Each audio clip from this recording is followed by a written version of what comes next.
I think I became me by the experience life. So last year, many things happened to me.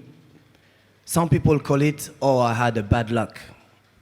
But I learned we should not make something happen in a negative position. We have to take it as a challenge and new experience.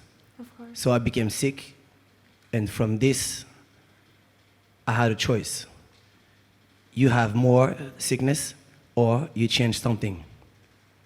And this is why I think I'm getting better, and thanks God, I'm very in good way now.